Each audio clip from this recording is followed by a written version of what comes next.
दोस्तों नमस्कार।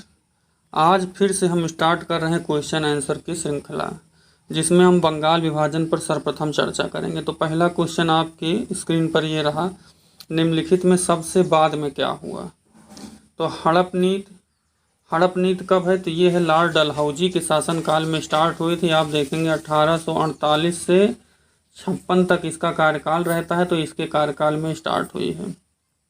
अस्थाई बंदोबस्त ये 1793 में लॉर्ड कॉर्नवालिस के समय में स्टार्ट हुई है, और सहायक संधि 1799 में लॉर्ड बेलेजिली के शासनकाल में, और 1805 में बंगाल विभाजन हुआ है। तो इस प्रकार आप देखेंगे कि सबसे लास्ट में इसमें कौन सी घटना घटित होती है, तो बी आंसर हो जाएगा बंगाल का विभाजन। चलिए दूसरा क्वेश्चन अब हम देखते हैं। आपकी स्क्रीन पर ये रहा। दूसरे क्वेश्चन में क्या है, तो बंग भंग विरोधी आंदोलन जो था, बंग भंग विरोधी आंदोलन वो कब स्टार्ट हुआ, किस तिथि से पूछ रहा है। तो देखिए 20 जुलाई 1905 को लॉर्ड कर्जन ने ये घोषणा की थी कि हम बंगाल का विभाजन करेंगे। कब, 20 जुलाई 1905 को। इसीलिए 7 अगस्त 1905 को कलकत्ता के टाउन हॉल में के मित्रा और सुरेंद्र नाथ बनर्जी की अध्यक्षता में स्वदेशी आंदोलन चलाने का निर्णय किया जाता है। इस प्रकार ये कब से स्टार्ट हो जाएगा, तो 7 अगस्त 1905 से। अगला क्वेश्चन आपकी स्क्रीन पे ये रहा। अब इसमें क्या है, तो इसमें कह रहा है कि भारतीय स्वतंत्रता संग्राम के संदर्भ में 16 अक्टूबर 1905 क्यों किस लिए फेमस है। तो देखिए बंगाल का विभाजन का निर्णय कब लिया जाता है, 20 जुलाई को। इसके लिए स्वदेशी आंदोलन कब से चलाया जाएगा, तो 7 अगस्त को। कब से, 7 अगस्त 1905 को। तो निर्णय ले लिया जाता है कि स्वदेशी आंदोलन चलाया जाएगा। इस प्रकार देखेंगे जब 16 अक्टूबर 1905 को बंगाल का विभाजन प्रभावी हो जाता है, तो उस दिन इन लोगों ने क्या किया, उस दिन काला दिवस के रूप में बंगाल वासियों ने मनाया, एक दूसरे को राखी बांधी, और आप देखेंगे गंगा स्नान किया, काली पूजा किया, दुर्गा पूजा किया। उसी के साथ आप देखेंगे इन्होंने क्या किया, वंदे मातरम का गीत इस आंदोलन का सर्वप्रिय नारा बन गया था। किसमें, तो स्वदेशी आंदोलन। ये स्टार्ट हो जाता है 7 अगस्त से ही, लेकिन जब 16 अक्टूबर 1905 को बंगाल विभाजन प्रभावी हो जाता है, तो बहुत तेजी के साथ देश के अन्य हिस्सों में भी ये फैलने लगता है। इस प्रकार आप देखेंगे तो पूछ रहा है कि किस कारण 16 अक्टूबर 1905 फेमस है, तो बंगाल का विभाजन इस दिन प्रभावी हुआ था। अगला क्वेश्चन देखिए आपकी स्क्रीन पे ये रहा, चौथा क्वेश्चन। अब इसमें क्या है, बंग भंग के बाद कौन सा आंदोलन स्टार्ट हुआ, तो बंगाल के विभाजन का जब निर्णय ले लिया गया तो उसके बाद कौन सा आंदोलन स्टार्ट होगा, स्वदेशी। अच्छा, स्वदेशी आंदोलन के तहत 4 चीज़ों पर फोकस किया गया था। इसमें क्या था, तो स्वशासन, स्वशासन, स्वशिक्षा, स्वशासन, स्वशिक्षा, स्वशासन था, राष्ट्रीय शिक्षा था, और बहिष्कार था। स्वशासन, स्वदेशी, राष्ट्रीय शिक्षा और बहिष्कार था। कौन कौन सा था, तो एक बार हम स्क्रीन पे लिखते हैं। स्वशासन, स्वशासन, स्वदेशी। अब स्वदेशी में क्या था, स्वदेशी वस्तुओं के निर्माण पर और स्वदेशी वस्तुओं के प्रयोग पर फोकस करते थे। स्वशासन में अपना शासन हो गया, स्वशासन, स्वदेशी, राष्ट्रीय शिक्षा और बहिष्कार। राष्ट्रीय शिक्षा और बहिष्कार, इन 4 चीज़ों पर फोकस किया गया था इस आंदोलन के दौरान। अब अगला क्वेश्चन देखते हैं, ये है 5वां क्या है, 1905 में बंगाल विभाजन किस वायसराय के समय में हुआ, तो लॉर्ड कर्जन जो था वो देखेंगे 1899 से लेकर 1905 तक वायसराय रहता है, और 1905 में ही बंगाल का विभाजन किया गया। इस प्रकार बंगाल का विभाजन किसके समय में हो जाएगा, लॉर्ड कर्जन के समय में। अगला क्वेश्चन देखिए आपकी स्क्रीन पे ये रहा, बंगाल विभाजन करने वाला गवर्नर जनरल कौन था, तो कर्जन था। अगला क्वेश्चन 7वां, बंगाल विभाजन के समय बंगाल का लेफ्टिनेंट गवर्नर कौन था। अब देखेंगे पूरे भारत का वायसराय तो कर्जन था, लेकिन चूंकि बंगाल क्या था, ब्रिटिश के अधीन एक प्रांत था, तो वहाँ पर उसने लेफ्टिनेंट गवर्नर की नियुक्ति की थी, और लेफ्टिनेंट गवर्नर कौन था, सर एंड्रयू फ्रेजर था। कौन था, सर एंड्रयूज फ्रेजर था। इसको आप याद कर लेंगे। 8वां क्वेश्चन देखिए, निम्नलिखित में किसने बंगाल के विभाजन 1905 के विरोध में हुए आंदोलन का नेतृत्व किया, तो मैंने अभी आपको बताया कि 7 अगस्त को कलकत्ता के टाउन हॉल में जो मीटिंग हुई थी उसका नेतृत्व किसने किया था? सुरेंद्र नाथ बनर्जी ने और के मित्रा ने। तो इसमें ऑप्शन में कौन सा आ रहा है? इसमें आ रहा है सुरेंद्र नाथ बनर्जी। इस प्रकार इसका आंसर क्या हो जाएगा? इस प्रकार इसका आंसर हो जाएगा ए। अब चलते हैं हम अगले क्वेश्चन पे। 9वां क्वेश्चन आपकी स्क्रीन पे ये रहा। अब इसमें क्या है? तो इसमें आप देख रहे हैं निम्नलिखित में से कौन स्वदेशी आंदोलन का आलोचक एवं पूर्व एवं पाश्चात्य के मध्य बेहतर संबंध का समर्थक था? तो ये कौन थे? रविन्द्रनाथ टैगोर। अच्छा, रविन्द्रनाथ टैगोर ने देखिए जो विदेशी वस्तुओं का बहिष्कार किया जा रहा था ये इसके समर्थन में बिल्कुल भी नहीं थे। ये कहते थे कि अगर पश्चिम ने पूर्व को समझने में गलती कर दी है तो पूर्व को भी पश्चिम को समझने में गलती नहीं करना चाहिए। और स्वदेशी आंदोलन के तहत जो बहिष्कार का प्रोग्राम था उसका इन्होंने बड़े पैमाने पर विरोध किया और क्या कहा? और कहा कि हमें पूर्व और पश्चिम के मध्य एक बेहतर तालमेल बनाना चाहिए, एक दूसरे का विरोध इस प्रकार से नहीं करना चाहिए कि स्वयं को भी हानि हो। क्वेश्चन का आंसर क्या हो गया? इस क्वेश्चन का आंसर हो गया सी हो गया। क्या हो गया? सी हो गया। अगला क्वेश्चन आपकी स्क्रीन पे रहा 10वां ये। अब 10वें में क्या है? बंगाल में ब्रिटेन वस्तुओं के बहिष्कार का सर्वप्रथम सुझाव किसने दिया था? तो कृष्ण कुमार मित्र थे। इनकी पत्रिका थी संजीवनी। क्या थी? संजीवनी। इसी पत्रिका में सर्वप्रथम इन्होंने विदेशी वस्तुओं के बहिष्कार का प्रोग्राम बनाया था, उसमें इन्होंने लोगों का मार्गदर्शन किया था। इस प्रकार इसका आंसर क्या हो जाएगा? बी हो जाएगा। अगला क्वेश्चन देखते हैं 11वां क्वेश्चन क्या है? ब्रिटिश वस्तुओं के बहिष्कार को राष्ट्रीय नीति के रूप में कब अपनाया जाएगा? तो 1905 में, जब बंगाल का विभाजन होगा। 12वां क्वेश्चन आप देखिए। तो 12वां क्वेश्चन, बंगाल का विभाजन मुख्यतः किया गया था किस लिए? तो बंगाली राष्ट्रवाद को दुर्बल करने के लिए इसका नेतृत्व किया गया था। अब उस समय बंगाल चूंकि क्या था? बंगाल था उस समय बंगाल जो था ये राष्ट्रवाद का गढ़ माना जाता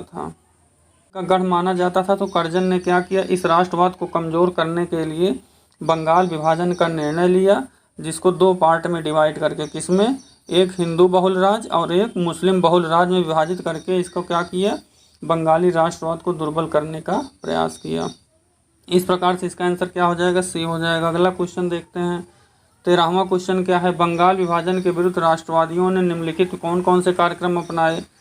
तो आप देखेंगे इसमें स्वदेशी, राष्ट्रीय शिक्षा, बायकाट, असहयोग नहीं था। तो 1 2 4 के हिसाब से कौन सा आंसर हो जाएगा? डी हो जाएगा।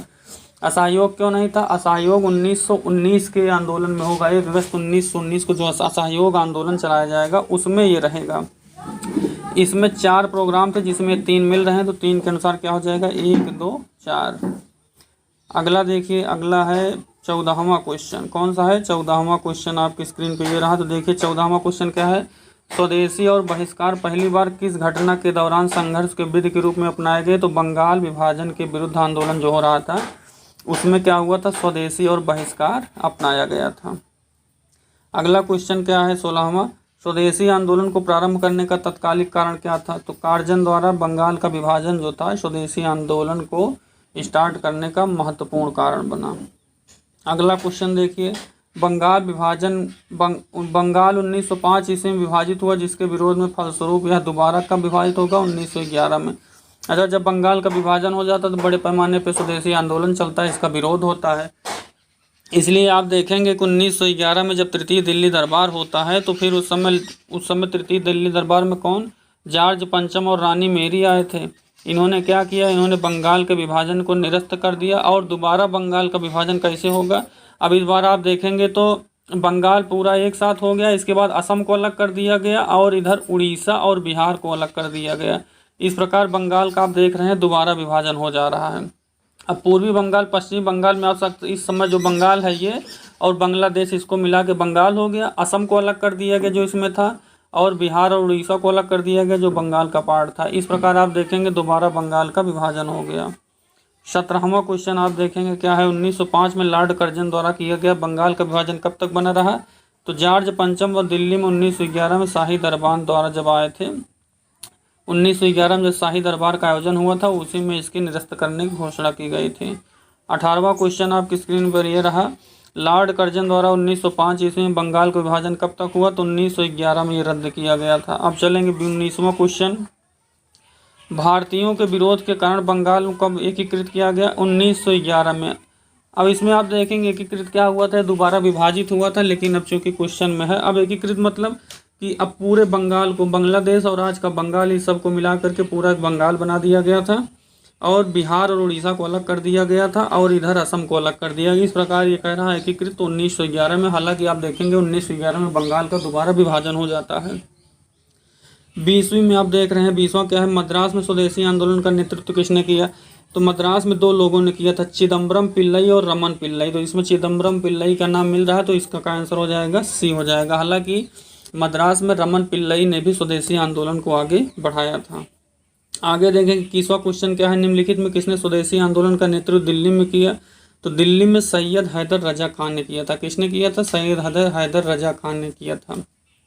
अच्छा, मुंबई में अगर पूछा जाए तो मुंबई में तिलक जी ने किया था। मुंबई में किसने किया था? तिलक जी ने किया था, और केतकी ने, उनकी पुत्री केतकी ने किया था। और आप कह रहे हैं मद्रास में, तो मद्रास में चिदम्बरम पिल्लई और रमन पिल्लई। मद्रास में कौन? चिदम्बरम पिल्लई और रमन पिल्लई। दिल्ली में कौन करेगा? सैयद हैदर रजा खान करते हैं। पंजाब में आप देखेंगे तो लाला लाजपत राय करते हैं। इस प्रकार देखेंगे तो पूरे देश में लगभग आंदोलन फैल गया था। 22वां क्वेश्चन आपकी स्क्रीन पे ये रहा, 1905 के आंदोलन, स्वदेशी आंदोलन में कौन अप्रभावित रहा? तो इसमें देखेंगे महिलाओं ने बढ़ चढ़ कर हिस्सा लिया था, बुद्धिजीवी तो बढ़ चढ़ कर लिए थे, लेकिन कौन 2 लोग प्रभावित रहे थे? तो मुसलमान और कृषक। 2 लोग ऐसे थे, कौन कौन से? मुसलमान और कृषक, ये दोनों क्या थे? अप्रभावित थे। मुसलमान इसलिए नहीं सम्मिलित हुए क्योंकि वो कहते थे कि स्वदेशी आंदोलन मुख्य रूप से हिंदू राष्ट्रवाद को बढ़ावा देने के लिए, हिंदू देश स्थापित करने के लिए चलाया जा रहा आंदोलन, इसलिए उसमें नहीं आए। और कृषक का इससे कुछ लेना देना था नहीं। तो इसमें कौन से 2 लोग सम्मिलित नहीं हुए? किस? मुसलमान और कृषक। अब चलते हैं 23वें पर। 23वां क्वेश्चन क्या है, निम्नलिखित में किस आंदोलन के दौरान वंदे मातरम भारतीय राष्ट्रीय आंदोलन का शीर्षक गीत बन गया? तो मैंने अभी आपको बताया किस आंदोलन के दौरान? स्वदेशी आंदोलन के दौरान। 24वां क्वेश्चन आपकी स्क्रीन पे ये रहा, स्वदेशी आंदोलन की भावना से ओतप्रोत भारत के चरमपंथी राष्ट्रवादी आंदोलन के संदर्भ में निम्नलिखित में से कौन सा कथन सही नहीं है? अब देख रहे हैं इसमें दे रहा है, लियाकत हुसैन ने वारसाल के मुस्लिम आंदोलनों का नेतृत्व किया। बिल्कुल गलत है, क्योंकि लियाकत हुसैन नहीं थे। यहाँ कौन थे? अश्वनी कुमार दत्त थे। कौन थे? अश्वनी कुमार दत्त थे। अश्वनी कुमार दत्त थे, बल्कि लियाकत हुसैन नहीं थे। इस प्रकार इसका आंसर क्या हो जाएगा? ए। अच्छा, हम और देख लेते हैं। तो राष्ट्रीय शिक्षा की नीति 1898 में सतीश चंद्र मुखर्जी के नेतृत्व में आती है। बिल्कुल सही है। 1906 में बंगाल नेशनल कॉलेज की स्थापना होती है, जिसके प्राचार्य अरविंद घोष होते हैं। भी बिल्कुल सही है। टैगोर ने आत्मशक्ति उपासना का उपदेश दिया, जिसका उद्देश्य गांवों को सामाजिक पुनरुद्धार करना था। ये तीनों एकदम सही हैं, तो इसमें गलत कौन हो जाएगा? ए। 25वां क्वेश्चन आपकी स्क्रीन पे ये रहा। 25वां क्वेश्चन क्या है? तो 25वां क्वेश्चन है, स्वदेशी आंदोलन के संबंध में कौन सा सही नहीं है? कुछ विशिष्ट मुसलमान आंदोलन में शामिल हुए। बिल्कुल सही है।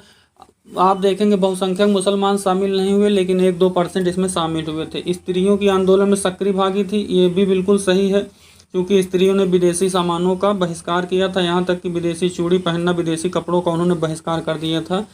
आंदोलन ने बंगाल के किसानों को ना तो अधिक प्रभावित किया, ना ही वो इसमें शामिल हुए। बिल्कुल सही है ये भी। यह बंगाल तक सीमित रहा, ये एकदम से गलत है। क्यों? क्योंकि मैंने अभी आपको बताया कि ये क्या था, दिल्ली में सैयद हैदर रजा खान ने, और आप कहेंगे पंजाब में तो लाला लाजपत राय ने, मुंबई में चले जाएंगे महाराष्ट्र में तिलक ने, चिदम्बरम पिल्लई, रमन पिल्लई मद्रास में कर रहे थे। इस प्रकार ये देश के अन्य हिस्सों में फैला था, बंगाल तक सीमित नहीं रहा था। इस प्रकार इसका आंसर क्या हो जाएगा? डी। 26वां क्वेश्चन आपकी स्क्रीन पे ये रहा, स्वदेशी आंदोलन के संबंध में निम्नलिखित कथनों पर विचार कीजिए। इसने देशी शिल्पकारों के कौशल और उद्योगों को पुनर्जीवित करने में योगदान दिया। बिल्कुल सही, चूंकि स्वदेशी नाम ही है तो स्वदेशी वस्तुओं को इसने बढ़ावा दिया। फिर स्वदेशी आंदोलन के एक अवयव के रूप में राष्ट्रीय शिक्षा परिषद की स्थापना हुई। दोनों सही है, क्योंकि इसमें स्वशासन, स्वदेशी, राष्ट्रीय शिक्षा और बहिष्कार चारों प्रोग्राम था। तो राष्ट्रीय शिक्षा के रूप में राष्ट्रीय शिक्षा परिषद की स्थापना होती है, और स्वदेशी के रूप में आप देखेंगे तो स्वदेशी वस्तुओं का प्रमोशन भी किया जाता है। इस प्रकार इसका आंसर क्या हो जाएगा? सी हो जाएगा। इसमें दोनों सही हैं। अब आपके स्क्रीन पर रहा 27वां क्वेश्चन, ब्रिटिश पत्रकार H.W. नेविंसन किससे जुड़े हैं? तो ये जुड़े थे, अब इसमें देखिए ऑप्शन नहीं आ रहा है, तो ये जुड़े थे स्वदेशी आंदोलन से। किससे जुड़े थे? स्वदेशी आंदोलन से। अब इसको आप रट लीजिएगा सीधे, H.W. नेविल्सन जो है। चलिए अगला क्वेश्चन देखते हैं, स्क्रीन पर आपके रहा। ये 28वां क्वेश्चन है। भारत की प्राचीन कला परंपराओं को पुनर्जीवित करने के लिए एक Indian society for oriental art की स्थापना की गई थी। किसके नेतृत्व में? तो अवनींद्रनाथ टैगोर ने किया था। अब आप देखेंगे कि स्वदेशी आंदोलन जब चल रहा था उस समय स्वदेशी वस्तुओं पर फोकस किया जा रहा था। उसी समय विदेशी चित्रों से प्रेरणा लेकर अपने चित्रों को बनाने वाले अवनींद्रनाथ टैगोर जी ने अजंता और एलोरा की गुफाओं से प्रेरणा लेकर चित्र बनाना स्टार्ट किया। इस प्रकार उन्होंने Indian society of oriental art की स्थापना भी की थी। इसी समय देखेंगे 70 वर्ष की अवस्था में रविन्द्रनाथ टैगोर ने अपना पहला चित्र बनाया था। इस प्रकार इसका आंसर हो जाएगा ए, अवनींद्रनाथ टैगोर रविन्द्रनाथ टैगोर के भाई थे। 29वां क्वेश्चन आपकी स्क्रीन पर दिख रहा होगा। 18 वर्ष की आयु में स्नातक, 20 वर्ष में प्रोफेसर, 25 वर्ष में सार्वजनिक सभा की स्थापना किया इन्होंने, 29 वर्ष में कांग्रेस के मंत्री हो गए। फिर ये सब दुनिया भर का इसमें है तामझाम। आप देख रहे हैं इतना बड़ा क्वेश्चन है। इसका क्या होगा आंसर? गोपाल कृष्ण गोखले। अब इसको आप देख लीजिएगा, बहुत बड़ा है ये। चलिए दूसरा क्वेश्चन हम देखते हैं। गोपाल कृष्ण गोखले ने कांग्रेस के किस अधिवेशन की अध्यक्षता की? तो 1905 के बनारस अधिवेशन की। वो जो सार्वजनिक सभा थी पिछले क्वेश्चन में, इसकी स्थापना भी गोपाल कृष्ण गोखले ने ही की है। तो 1905 के बनारस का जो अधिवेशन है उसकी अध्यक्षता किसने की थी? गोपाल कृष्ण गोखले ने। तीसरा क्वेश्चन देखिए आपकी स्क्रीन पर रहा। ये भारतीय राष्ट्रीय कांग्रेस के 1905 के बनारस कांग्रेस के अधिवेशन की अध्यक्षता किसने की? तो गोपाल कृष्ण गोखले ने की थी। अभी मैंने आपको बताया था इसको।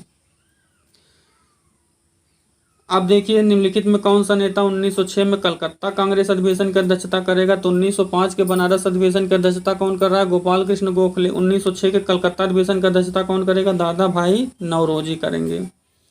5वां क्वेश्चन। अच्छा ये अधिवेशन वाला तो मैंने पहले लेक्चर में ही आपको पूरा PDF प्रोवाइड करा करके पूरा साल भी करा दिया है, ध्यान दीजिएगा। अब 5वां क्वेश्चन क्या है? कांग्रेस ने स्वराज प्रस्ताव 1905 में पारित किया। प्रस्ताव का उद्देश्य क्या था? तो आप देखेंगे अपने 1905 में स्वराज का प्रस्ताव जो था उसका उद्देश्य क्या था? तो अपने लिए संविधान बनाने का अधिकार, परंतु ऐसा नहीं हुआ। स्वशासन सुनिश्चित करना, उत्तरदायी सरकार, स्वयं की सरकार। तो आप इसमें देखेंगे ये 5वां क्वेश्चन जो है। अच्छा अब आप देखेंगे तो ये जो दे रहा है पारित हुआ 1905 में, तो 1905 में पारित नहीं हुआ था। 1905 में स्वराज पर सिर्फ चर्चा हुई थी। पारित कब हुआ? 1906 में कलकत्ता अधिवेशन में, जब कांग्रेस की अध्यक्षता कर रहे थे दादा भाई नौरोजी। और इसमें जो स्वराज का प्रस्ताव पारित हुआ था, इसी के साथ आप देखेंगे तो 3 और प्रस्ताव पारित होते थे। कौन कौन से पारित हुए थे? तो स्वदेशी स्वशासन, राष्ट्रीय शिक्षा और बहिष्कार, ये 4 चीज़ें पारित होती। इस समय स्वराज का आप कह सकते हैं जो मूल उद्देश्य था उसमें क्या था? तो इस समय डोमिनियन स्टेट माना जाता था, तो वो अंग्रेजों के अधीन रहते हुए सरकार की स्थापना करना। लेकिन आप देखेंगे तो अगर इसमें एग्जैक्ट हम अगर ढूंढना चाहें तो आप कह सकते हैं स्वशासन सुनिश्चित करना, अपने लिए संविधान बनाने का अधिकार, उत्तरदायी सरकार। आप उत्तरदायी सरकार के लिए इसमें सबसे सटीक आंसर यही हो सकता है। अब अगला क्वेश्चन हम देख रहे हैं। 6वां क्वेश्चन क्या है? स्वराज को बतौर राष्ट्रीय मांग सर्वप्रथम कब रखा गया? तो सर्वप्रथम रखा गया था किसके द्वारा? दादा भाई नौरोजी। अच्छा स्वराज का प्रयोग सर्वप्रथम करेगा कौन? तो सर्वप्रथम इसको करेंगे दादा भाई नौरोजी। लेकिन इसे फेमस कौन करता है? तो बाल गंगाधर तिलक। लेकिन आप देखेंगे कांग्रेस के मंच से इसको कौन लेके प्रस्ताव आता है और कौन पारित करवाता है? तो दादा भाई नौरोजी। 1906 में जब कांग्रेस के अध्यक्ष थे उस समय ये प्रस्ताव पारित हुआ था। तो चूंकि राष्ट्रीय मांग के रूप में दादा भाई नौरोजी ने इसे सर्वप्रथम कांग्रेस के मंच से पास कराया था, इसलिए इसका आंसर क्या हो जाएगा? सी हो जाएगा। तो आप देखिए कौन आंसर है इसका? आंसर हो जाएगा इसका सी। अब चलते हैं हम अगले क्वेश्चन पर। अगला क्वेश्चन आपकी स्क्रीन पे रहा ये 7वां क्वेश्चन। कांग्रेस के मंच से भारतीय राष्ट्रीय कांग्रेस के किस अधिवेशन में प्रथम बार स्वराज शब्द पर चर्चा हुई?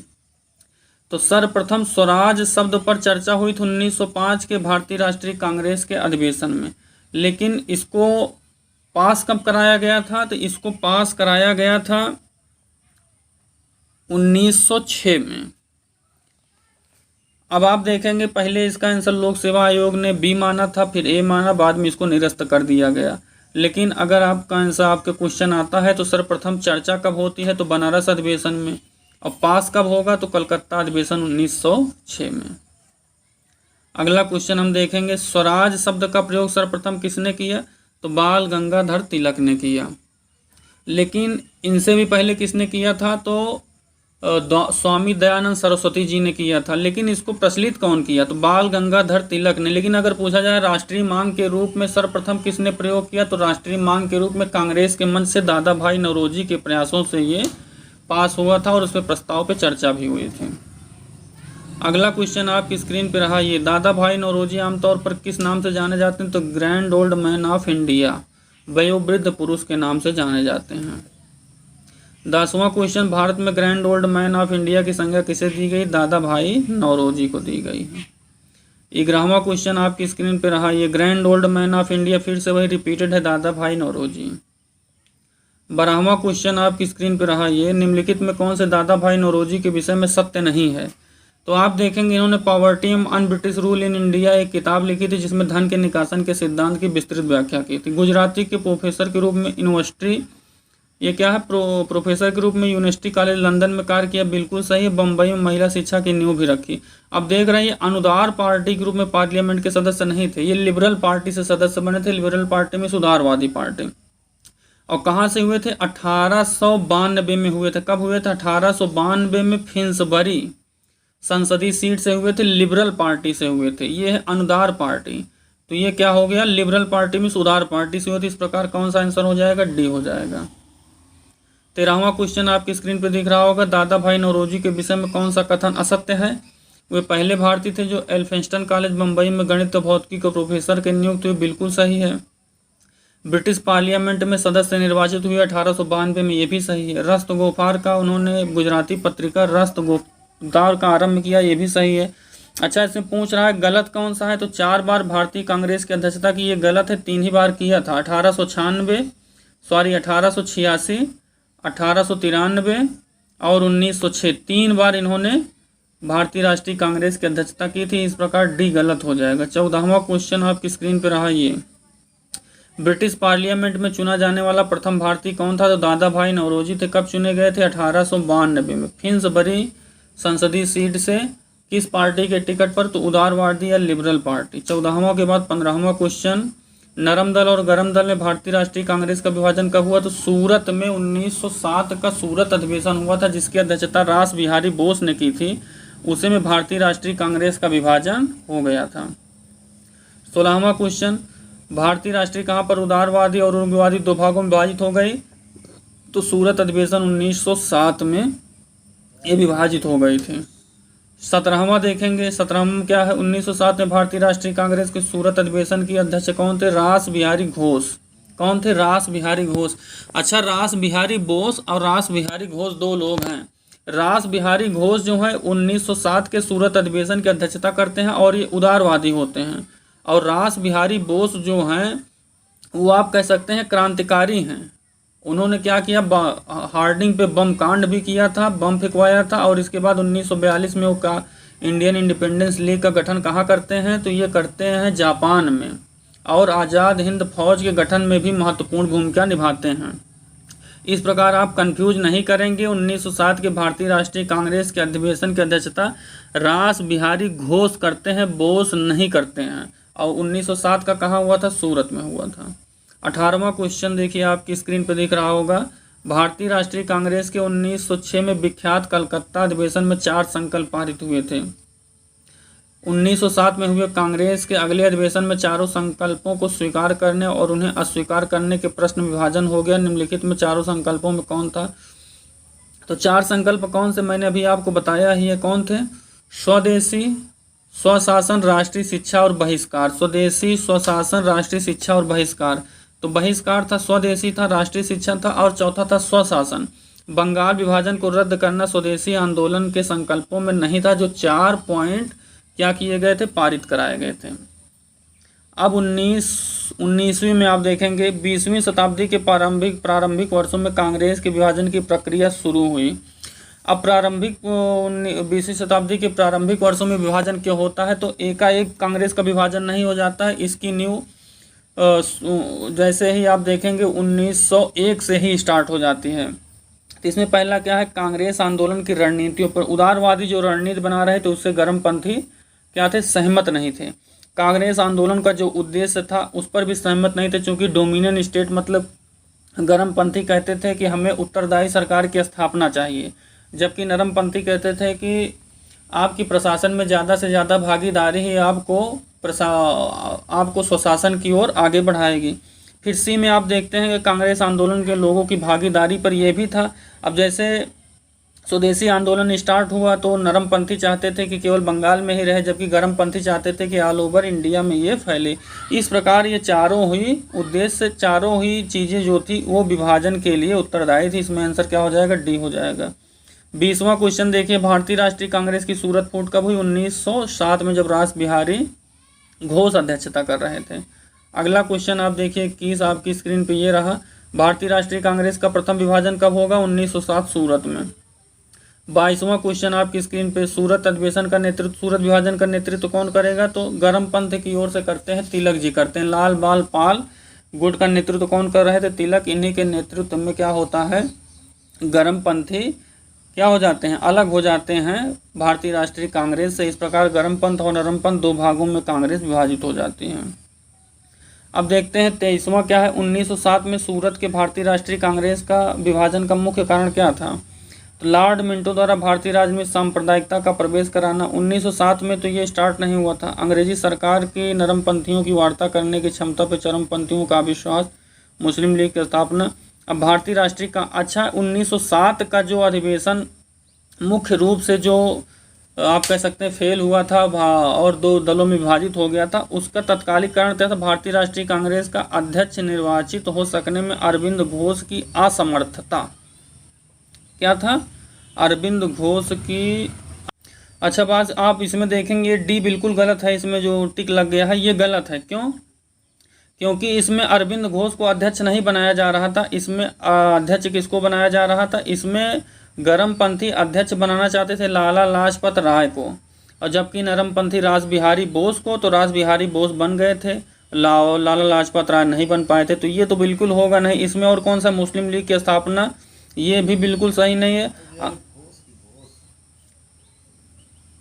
रास बिहारी घोष, रास बिहारी घोष को बनाना चाहते थे। अब देख रहे हैं अंग्रेजी सरकार के साथ नरमपंथियों की वार्ता करने की क्षमता पर चरमपंथियों में विश्वास का अभाव। अगर इन चारों ऑप्शनों में देखें तो सबसे सटीक ये बी वाला दिख रहा है आपको। कौन सा? अंग्रेजी सरकार के साथ नरमपंथियों की वार्ता करने की क्षमता के बारे में चरमपंथियों में विश्वास का अभाव। जो उग्रपंथी थे वो अंग्रेजों से जो नरमपंथी वार्ता कर रहे थे, वो उनकी वार्ता करने की जो क्षमता थी उस पर उनको विश्वास नहीं था, इसलिए विभाजन हुआ था। अगर इन चारों में सटीक आंसर खोजेंगे तो कौन सा हो जाएगा? बी हो जाएगा। अब चलिए अगला क्वेश्चन देखते हैं। पहला क्वेश्चन आपकी स्क्रीन पे ये रहा है, मुस्लिम लीग की स्थापना से रिलेटेड है। निम्नलिखित में कौन सी मुस्लिम लीग की स्थापना, किसने मुस्लिम लीग की स्थापना की थी? तो नवाब सलीम उल्लाह। अब देखेंगे तो 1906 में 30 दिसंबर 1906 को मुस्लिम लीग की स्थापना कहाँ होती है? ढाका में होती है। कौन करता है? तो ढाका का नवाब सलीम उल्लाह। कौन करता है? ढाका का नवाब सलीम उल्लाह। और इसका अध्यक्ष कौन रहेगा? तो जिस अधिवेशन में मुस्लिम लीग की स्थापना हुई थी उस अधिवेशन का अध्यक्ष था वकारुल मुल्क। कौन था? वकारुल मुल्क। लेकिन आगे देखेंगे अन्य सम्मेलनों की अस्थायी अध्यक्षता किसको मिल जाती है? तो आगा खां को मिल जाती है। किसको मिल जाती है? आगा खां को। ये चीज़ें आप क्लियर करके रखेंगे। तो इस प्रकार इसका आंसर क्या हो जाएगा? डी। अब चलिए देखते हैं अगला क्वेश्चन आपकी स्क्रीन पे रहा, ये दूसरा क्वेश्चन आपकी स्क्रीन पे रहा, ये देखिए दूसरा क्वेश्चन ये रहा। मुस्लिम लीग के संस्थापक कौन थे? तो मुस्लिम लीग के संस्थापक कौन था? नवाब सलीम उल्लाह, जो कि ढाका का नवाब था। इसने कब की थी? 30 दिसंबर 1906 को। तीसरा क्वेश्चन, 1906 में मुस्लिम लीग की स्थापना कहाँ हुई? तो ढाका में हुई। ये सब मैंने आपको बता ही दिया। चौथा फिर से देखिए क्वेश्चन आ गया आपकी स्क्रीन पे, कौन सा है ये? मुस्लिम लीग की स्थापना किस वर्ष हुई? 30 दिसंबर 1906 को हुई। ढाका में हुई। किसने किया? नवाब सलीम उल्लाह ने किया। कहाँ का नवाब था? ढाका का नवाब था। मुस्लिम लीग का प्रथम अध्यक्ष कौन होता है? तो मुस्लिम लीग का प्रथम अध्यक्ष इसमें देख रहे हैं तो इसका नाम है आगा खाका। अच्छा, जिस अधिवेशन में मुस्लिम लीग की स्थापना हुई थी उसमें वकारुल मुल्क रहता है, लेकिन फिर बाद में इसका स्थायी अध्यक्ष कौन बना दिया जाता? आगा खां को बना दिया जाता। तो इसमें किसका नाम मिल रहा है? आगा खां का। अगला क्वेश्चन देखिए, 1907 में मुस्लिम लीग का वार्षिक अधिवेशन कहाँ हुआ? तो 1906 में तो स्थापना ही हुई थी। अगला अधिवेशन जो हुआ कहाँ हुआ था? कराची में हुआ था। 7वां क्वेश्चन देखिए आप। 7वां क्वेश्चन क्या है? लीग ने कांग्रेस के मुस्लिम जनता के साथ मिलकर उद्देश्य की पूर्ति लगाने के अधिकार को मना कर दिया। अच्छा, लीग जो थी वो कांग्रेस के मुस्लिम जनता के साथ मिलकर उद्देश्य की पूर्ति में लगने के अधिकार से मना कर दिया। तो ये कांग्रेस वो ये समर्थन ही नहीं करते थे, तो ये तो बिल्कुल ही गलत हो जाएगा। वो बिल्कुल सही हो जाएगा, क्योंकि क्या किया था? समर्थन नहीं करते थे तो उनके साथ ही मिलकर काम नहीं करेंगे। आप देखेंगे वैसा अधिकार अकेली मुस्लिम लीग का था, तो बिल्कुल गलत है, क्योंकि कांग्रेस जो थी वो स्वयं को एक राष्ट्रीय पार्टी मानती थी और ऐसा मानती थी कि सभी धर्मों सभी जातियों के लोग का बराबर प्रतिनिधित्व तो उस पार्टी में था। इस प्रकार से मुसलमानों पे एकाधिकार मुस्लिम लीग का नहीं था। तो इस प्रकार क्या हो जाएगा? ए सही हो जाएगा, आर गलत हो जाएगा। तो सी आप इसका आंसर आ जाएगा। 8वां क्वेश्चन आप देखिए आपकी स्क्रीन पे कौन सा है? भारतीय स्वाधीनता संघर्ष के संदर्भ में निम्नलिखित कथनों में कौन सा सही नहीं है? हकीम अजमल खां राष्ट्रवादी तथा चरमपंथी अहरार आंदोलन शुरू करने वाले नेताओं में थे, बिल्कुल सही है। अब जब आप देखेंगे मुस्लिम लीग जो थी, मुस्लिम लीग की स्थापना कांग्रेस के विरोध में हुई।